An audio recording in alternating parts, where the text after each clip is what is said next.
नेत्रं रघुवंशनाथं कारुण्यरूपं करुणाकरन्तं श्रीरामचन्द्रं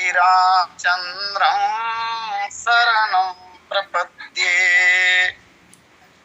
यत्र यत्र रघुनाथकीर्तनं तत्र तत्र कृतमस्तकाञ्जलिं बाष्पवारि परिपूर्णलोचनं मारुतिं नमत राक्षसान्तकम्। गोविंद मेरी यह प्रार्थना है, भूलूं न मैं नाम कभी तुम्हारा।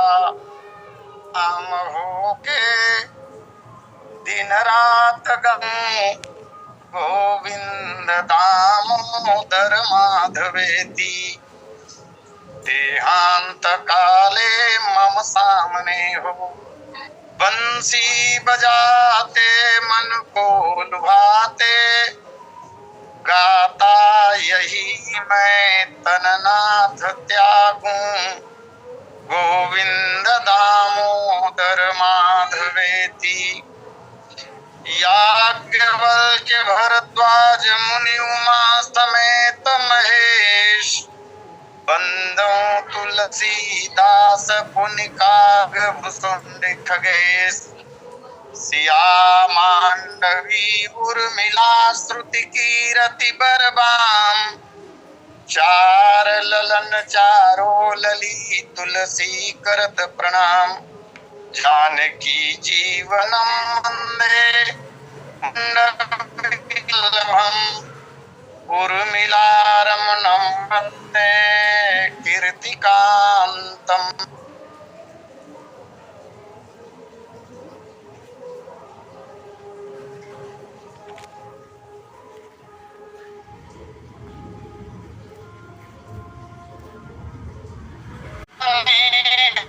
बस माता बाल चरित कर गान, बाल चरित कर गान, सियावर रामचंद्र की जय। परमाराध्य श्री सीता रामचंद्र जी महाराज, भगवान भूत भावन शंकर जी, अंजनी नंदन हनुमान जी महाराज एवं गोस्वामी तुलसीदास जी महाराज, श्री राम कथा सत्संग लिंग से जुड़े हुए समस्त समादरणीय महान भावों, अर्चनीय वंदनीय पूजनीय माताओं तथा बहनों, इस पावन कार्यक्रम के संयोजक एवं संचालक आदरणीय पटेल जी, प्रथम लिंक के वक्ता पूज्य चरण पंडित शर्मा जी महाराज,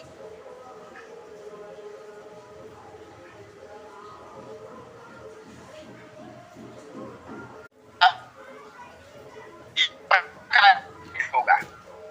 गोस्वामी जी महाराज का जन्मोत्सव तो सब लोग मनाते हैं, एक दिन का, दो दिन का, आगे पीछे करके, लेकिन इतने लंबे समय तक पखवाड़ा किसी विश्व वंद्य कवि का कोई मनाए, आप सबों के प्रति कोटि सा साधुवाद समर्पित करता हूं। और गोस्वामी जी महाराज के जीवन से संबंधित एक बेहद ही महत्वपूर्ण घटना, जिसके संबंध में गरिमा पांडे जी ने सुंदर 6 पदों की रचना की है। जिन दिनों में गोस्वामी जी महाराज स्वयं हुआ करते थे, उन दिनों में एक बार अकबर का आगमन भी राजापुर में हुआ था। सम्राट अकबर एक बार राजापुर आए थे। गोस्वामी जी महाराज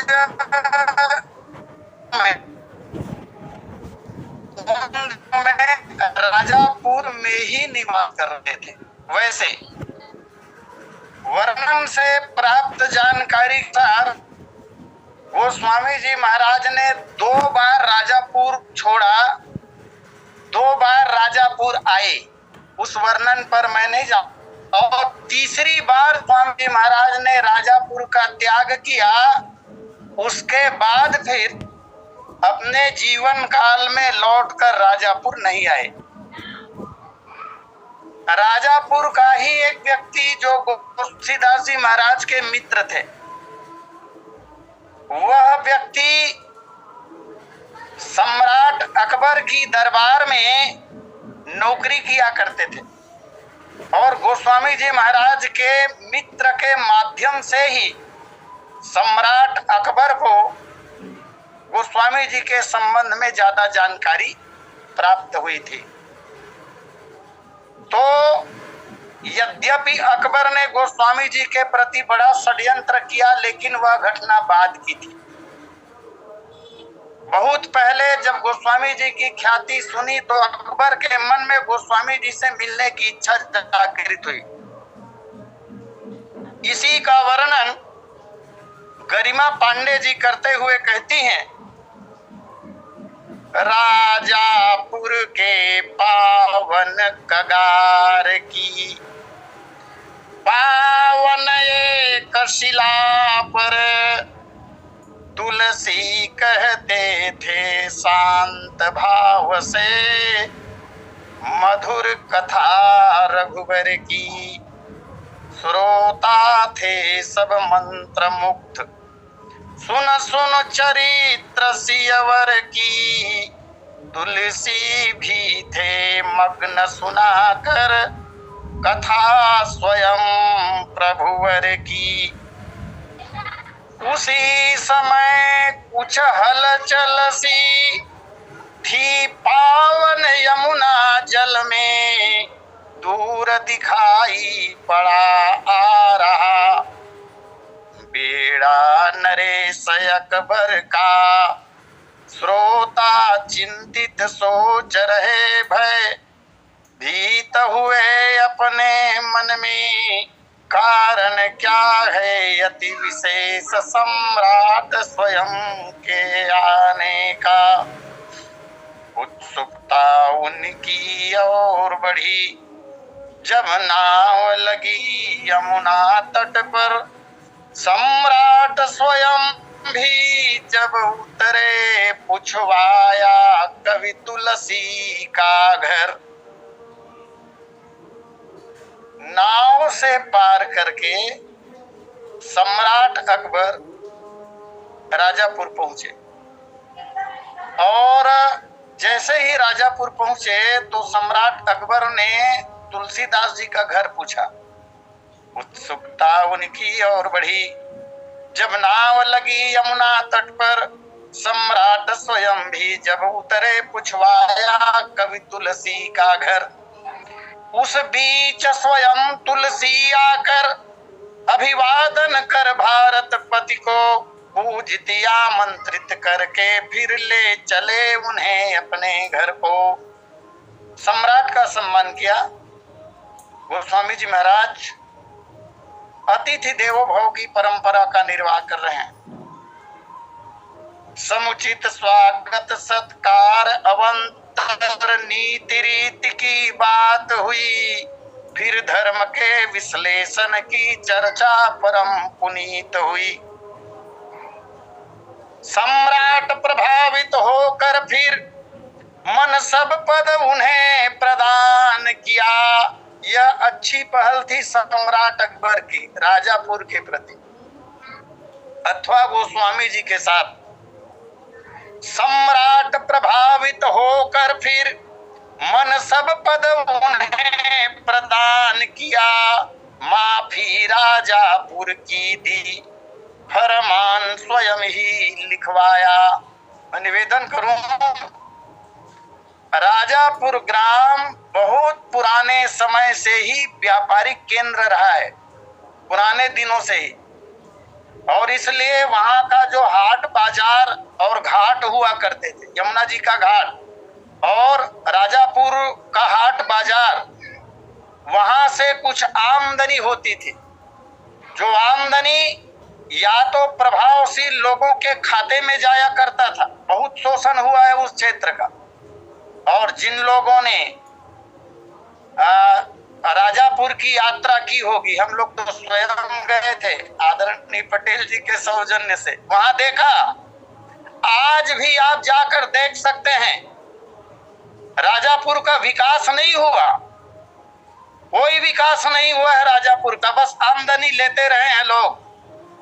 न तो प्रशासन ने वहां कुछ किया है और न ही जन चेतना ने वहां कुछ किया है। जो कुछ भवन आदि दिखाई पड़ते हैं वह भी बाहरी लोगों के द्वारा निर्मित है, ऐसी जानकारी प्राप्त हुई है। आमदनी में कमी नहीं है।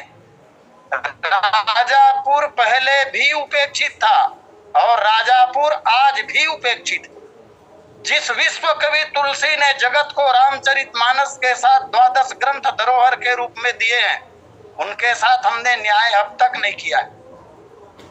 हाँ, थोड़ा सा प्रयास जरूर उन दिनों में अकबर के द्वारा होता हुआ कविता के माध्यम से दिखाई दे रहा है। बाजार घाट सायर सबकी आमद तुलसी की होगी, सदा सर्वदा की यह माफी इनके कुल की संपत्ति होगी। सम्राट अकबर ने राजापुर में आमदनी के जो साधन थे उन सबको माफीनामा लिखवा दिया कि यहाँ विभिन्न स्रोतों से जो भी आमदनी होगी वो गोस्वामी जी महाराज की ही होगी अथवा उनके वंशजों की होगी। बाजार घाट सायर सबकी आमद तुलसी की ही होगी, सदा सर्वदा की यह माफी इनके कुल की संपत्ति होगी। कोई हाकिम हुक्काम नयब बाधा इसमें डालेंगे, हुकुम अधूली करने पर वे सजा मौत की पावेंगे। गोस्वामी जी महाराज अथवा उनके उत्तराधिकारियों को छोड़कर आमदनी पर जो भी कब्जा जमाने का प्रयास करेगा उसे मृत्यु दंड की सजा होगी, ये अकबर ने कहा था। सम्मान और माफी देकर सम्राट विदा ले तुलसी से, अपनी यात्रा आरंभ किया पूरब प्रदेश के जाने की। सारा लश्कर कर गया कूच, हो गया शांत फिर यमुना तट, तुलसी का यश चहुओर हुआ और अमर हुई मानस उनकी। गोस्वामी जी महाराज पर आज इतना ही, और आइए हम मानस जी के उस दोहे पर यात्रा करें जहाँ गोस्वामी जी महाराज ने कहा, प्रेम मगन कौशल्या, प्रेम मगन कौशल्या निस दिन जात न जान, सुत स्नेह बस माता बाल चरित कर गान। प्रेम मगन कौशल्या, माता कौशल्या प्रेम में मग्न है। किनके? तो बोले पुत्र के प्रेम में। और इसके पूर्व जो कथा चल रही थी, भगवान की शिशु लीला तो चल ही रही है। भगवान नित्य नए नए शिशु लीला कर रहे हैं और वात्सल्य भाव से उन लीलाओं का सुख माता कौशल्या प्राप्त कर रही है। इस तरह प्रेम में पगी हुई हैं, प्रेम में डूबी हुई हैं माता कौशल्या। और मजेदार बात ये कि माता कौशल्या जो है ज्ञान शक्ति कौशल्या, ज्ञान शक्ति है माता कौशल्या, और ज्ञान शक्ति माता कौशल्या की गोद में परम ब्रह्म परमात्मा शिशु के रूप में खेल रहा हो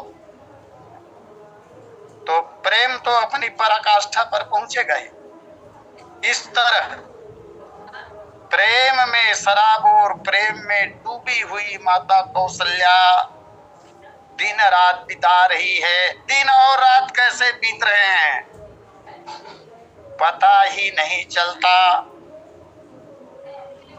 दिवस जात नहीं लागहि बारा, सुख के दिन कैसे बीत जाते हैं समझ में ही नहीं आता। ये सबके अनुभव की बात है। दो बातें यहाँ पर विशेष रूप से उल्लेखनीय। गोस्वामी जी महाराज यहाँ कह रहे हैं प्रेम मगन कौशल्या।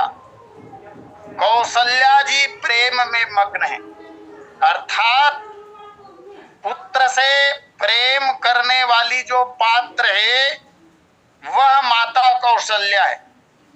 माने माता कौशल्या ने बालक राम पर अगाध प्रेम किया, गोस्वामी जी ये कहना चाहते हैं।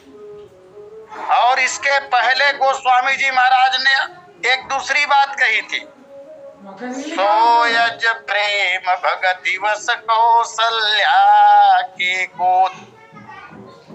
यहाँ प्रेम से प्रभावित है माता कौशल्या, और इसके पहले प्रेम से प्रभावित हुए थे स्वयं भगवान। यहाँ प्रेम के पात्र भगवान है और प्रेम करने वाली कौशल्या है। वहां प्रेम का पात्र कौशल्या थी, प्रेम करने वाले भगवान थे। दोनों एक दूसरे से प्रेम कर रहे हैं। भगवान की कृपा बरस रही है। भगवान ने कहा भी तो था माता कौशल्या के कथनानुसार, पहले कौशल्या ने कहा था कि जैसी सुलीला अति प्रियशीला यह सुख परम अनूपा। और गोस्वामी जी महाराज कहते हैं राम सदा सेवक रुचि राखी। भगवान अपने भक्तों की रुचि का ख्याल करते हैं। भगवान के भक्त जो चाहते हैं भगवान वैसा ही करते हैं। लेकिन एक बात का ध्यान भगवान जरूर रखते हैं, भक्त ने जो कुछ भी करने के लिए कहा भगवान करेंगे, लेकिन जिस कार्य में भक्त का हित होगा वही करेंगे। भक्त अगर मांगे और भगवान ने माना या समझा कि इसमें इसका हित नहीं है तो भगवान उसे पूरा नहीं करते। जैसे नारद जी के प्रसंग में, तो सो अज प्रेम भगति वस कौशल्या के गोद। वहां भगवान प्रेम के वशीभूत होकर कौशल्या के गोद में है। और यहाँ गोस्वामी जी महाराज ने कहा प्रेम मगन कौशल्या निस दिन जात न जान, सुत स्नेह बस माता बाल चरित कर गान। निस दिन जात न जान, दिन रात सुख में बीत रहे हैं कि पता ही नहीं चलता। यह भी तो कहा गोस्वामी जी महाराज ने पुरजन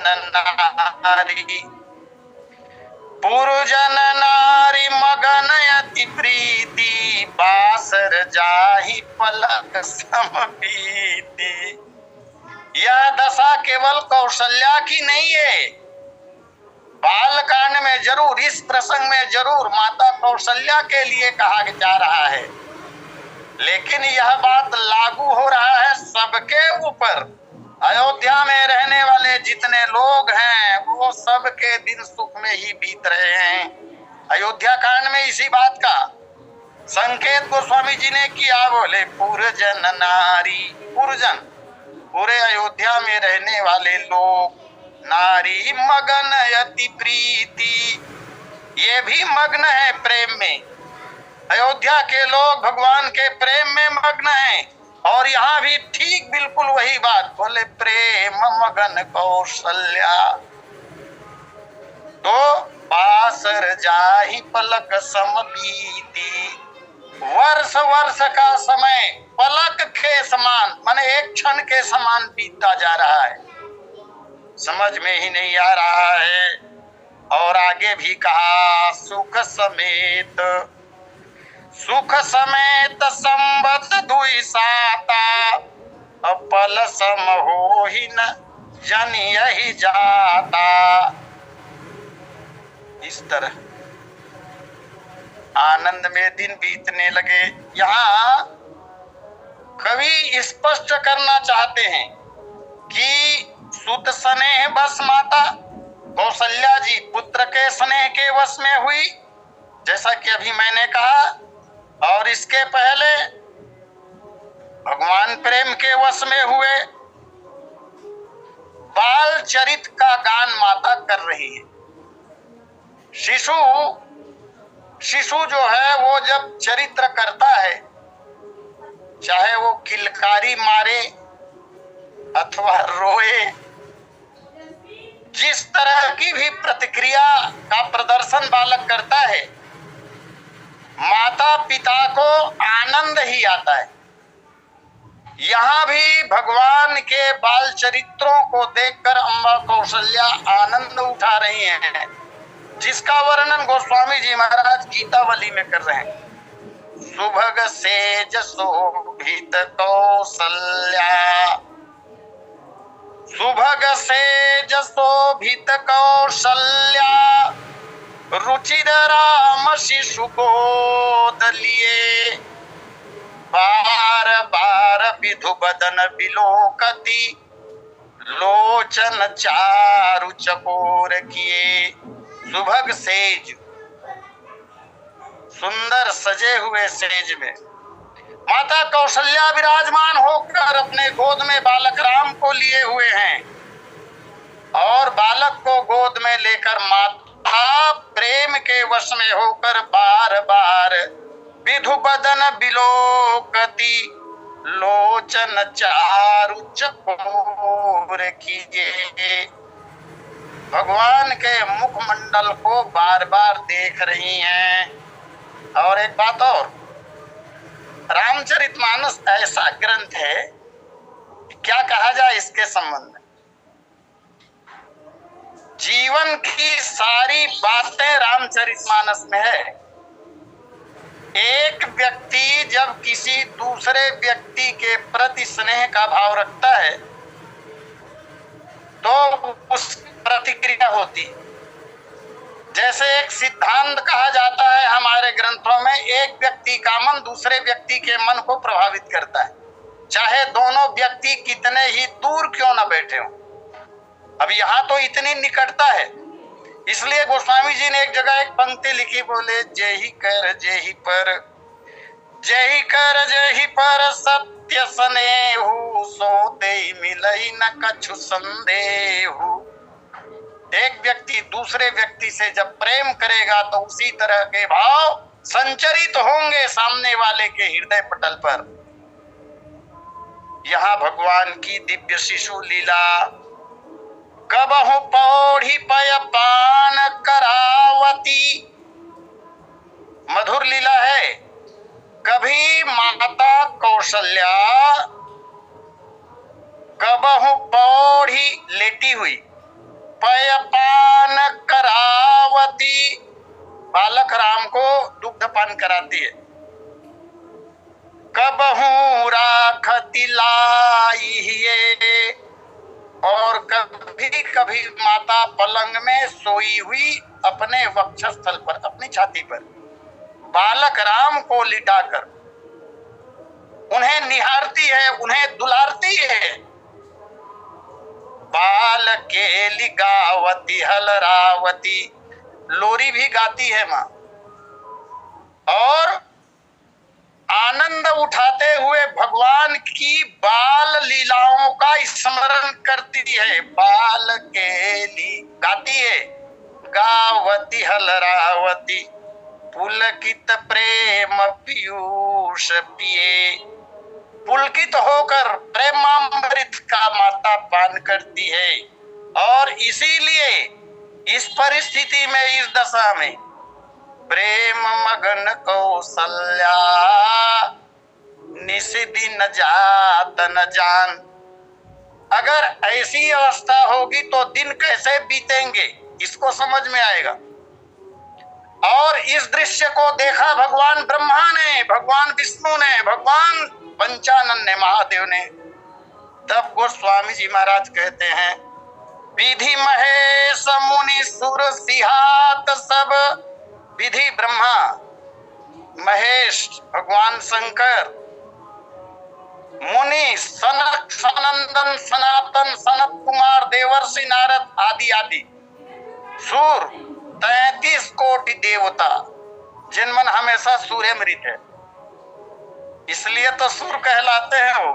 विधि महेश मुनि विधि महेश मुनि सुर सिहात सब, देखत अम्बुद ओट दिए। तुलसीदास ऐसो सुख रघुपति, पै काहू तो पायो न बिए। भाग्य की सराहना करते हैं। और भी गीतावली में बहुत से पद भगवान की शिशु लीला से संबंधित। जिस पद को मैं आपके समक्ष रख रहा था वो पद क्रमांक 7 गीतावली का, और इसी तरह गीतावली में पद क्रमांक 8 फिर 30 जो है वो बहुत सुंदर वर्णन वहां किया गया है। आइए, मैं वहां नहीं जाऊंगा। एक निवेदन करूं, जिस समय भगवान प्रसूतिकागार में थे और प्रसूतिकागार में भगवान किशोर के रूप में प्रकट हुए थे। मैंने यह अनुरोध पिछली कथा में किया था। भगवान जब भी प्रकट होते हैं, जब भी, चाहे भगवान राम हो अथवा भगवान कृष्ण हो, जहां भी प्रकट होंगे उनकी आयु 16 वर्ष की ही होगी। और चाहे राज्य शासन कितना दिन क्यों न करे और अन्न लीला कितना ही क्यों न करे, भगवान सदैव 16 वर्ष की आयु के ही बने रहते। भगवान इससे अधिक आयु के नहीं होते। यद्यपि उम्र बढ़ेगी, जैसे भगवान राम का जब वनवास हुआ तो 27 वर्ष के थे, और वनवास की अवधि समाप्त करके जब प्रभु आए तो 40 वर्ष के थे। तो जन्म से लेकर आयु की गणना होगी तो कहने के लिए, लिखने के लिए, बोलने के लिए आयु बढ़ेगी, लेकिन भगवान का शरीर उस उम्र का होता नहीं। इसलिए नहीं होता है क्योंकि भगवान का विग्रह दिव्य हुआ करता है, और जो दिव्य विग्रह होते हैं वो अवनति की ओर नहीं जाते, पतन की ओर नहीं जाते, जैसे हमारा आपका शरीर जा रहा है। हाँ, ये बात अलग है, पतन के तरफ चल दे, बाल सफेद हो गए तो करिया रचा ले, ये अलग बात है, लेकिन रोका नहीं जा सकता है। तो प्रसूतिकागार में जिस समय भगवान प्रकट हुए थे और कौशल्या जी को ऐश्वर्य का ज्ञान उत्पन्न हुआ था, वहां माता कौशल्या ने भगवान की जो स्तुति गाई है उसे अगर ध्यान से देखा जाए तो भगवान के 3 स्वरूपों का वर्णन है। यद्यपि हम लोग सामान्य तौर पर ऐसा मानते हैं कि भगवान के 2 ही स्वरूप होते हैं, एक सगुण रूप और दूसरा निर्गुण रूप, यही माना जाता है। लेकिन केवल यही सत्य नहीं है। वहां पर यदि हम देखें तो माता कौशल्या ने भगवान के 3 स्वरूपों का वर्णन किया है। आइए, बात आ ही गई तो कह दूं। सबसे पहले निर्गुण स्वरूप, जिस समय स्तुति गाई प्रसूतिकागार में अम्बा कौशल्या ने, तब कहा माया गुण ज्ञानातीत अमाना वेद पुराण भनंता। ये भगवान का निर्गुण स्वरूप। माया गुण ज्ञानातीत अमाना वेद पुराण भनंता। फिर माता कौशल्या ने एक दूसरी बात और कही, बोले करुणा सुख सागर सब गुण आगर, जेहि गावहि श्रुति संता। ये भगवान का सगुण रूप है। और तीसरी बात माता कौशल्या ने जो कही वो भगवान का विराट रूप है। ब्रह्मांड निकाया निर्मित माया, रोम रोम प्रतिवेद कहे। भगवान के 3 स्वरूपों को स्तुति में माता ने गाया था, और इसीलिए भगवान अभी 2 स्वरूप का दर्शन तो करा चुके हैं माता कौशल्या। भगवान राम जब सो जाते हैं, जगत का व्यवहार बंद हो जाता है, केवल सांस चलती है, यही भगवान का निर्गुण स्वरूप। और भगवान जब जागते हैं, किलकारी मारते हैं, हंसते हैं, रोते हैं, खाते हैं, पीते हैं, चलते हैं, गिरते हैं, उठते हैं, ये भगवान का सगुण स्वरूप है। और आगे विराट स्वरूप आएगा। जब गोस्वामी जी महाराज लिखेंगे देखरावा मात ही निज, देखरावा मात ही निज अद्भुत रूप अखंड, रोम रोम प्रति लागे कोटि कोटि ब्रह्मांड। जैसा कि जय कर जय पर सत्य स्नेहु, तो सोते ही मिलई न कछु संदेहु। तीन भावों को लेकर माता जी ने स्तुति गाई और इसलिए भगवान ने भी अपने तीन स्वरूप का दर्शन माता को कराया। तो प्रसूति का गार की चर्चा हो रही थी, ये कथा हो भी चुकी है। प्रसूति का गार में जब माता को भगवान के ऐश्वर्य का ज्ञान हुआ, भगवान ने समझ लिया कि ये तो ऐश्वर्य में डूबी हुई है, और तब भगवान ने भी वहां पर माता कौशल्या को कही कथा सुहाई मातु बुझाई, यही प्रकार सुत प्रेम लहे। ये हमारे भगवान हैं जो जन्म लेते ही कथा कहना शुरू कर देते हैं, जन्म लेते ही, इसलिए कथा अति महत्वपूर्ण है। भगवान ने पहली लीला जो की है वो कथा ही तो गाया है। रोए बाद में जब कौशल्या माता ने अनुरोध किया कि जय सितु लीला अति प्रीशीला, यह सुख परम अनूपा, तब सुनि वचन सुजाना रोदन थाना। लेकिन इसके पहले कही कथा सुहाई मातु बुझाई, यही प्रकार सुत प्रेम लय। तो वहां भगवान ने माता कौशल्या के पूर्व जन्म, तपस्या आदि की चर्चा की, वरदान की बातें कही, जिससे माता को सुत विषयक प्रेम हो जाए। तो प्रभु के वचन और हंसी रूपी माया से माता कौशल्या की मति बदली और फिर उन्होंने वह रूप छोड़कर भगवान ने शिशु लीला की। माता कौशल्या के प्रार्थना करने पर सुनि वचन सुजाना रोदन ठाना, हुई बालक सुर भूपा। यहाँ से लेकर सुनि वचन सुजाना रोदन ठाना, हुई बालक सुर भूपा, यहाँ से लेकर आज जिस दोहे पर चर्चा चल रही है, प्रेम मगन कौशल्या निस दिन जात न जान तक, माता पिता परिजन पुरजन को सुख देने के लिए शिशु चरित्र का ही वर्णन किया। ये लगभग 8 दोहे में, क्योंकि शिशु लीला का जो प्रसंग है ये 10 दोहे में है, 10 दोहे में है पूरे, तो बहुत लंबा वर्णन है। अब भगवान ने देखा कि सुत स्नेह बस माता बाल चरित कर गान, माता जी प्रेम में डूब गई हैं, है ना, प्रेम में डूबी हुई है, निस दिन जात न जान, और बाल चरित का गान कर रही है। और भगवान ने विचार किया होगा कि इसी तरह ये अगर पुत्र स्नेह में डूबी रहेगी, मेरे ऐश्वर्य को भूली बैठी रहेगी, तो फिर मुझे तो अभी बहुत सी लीला करनी है, और जब तक यह वात्सल्य भाव में डूबी रहेगी तब तक मेरे आगे की लीला का रसपान फिर कैसे करेगी।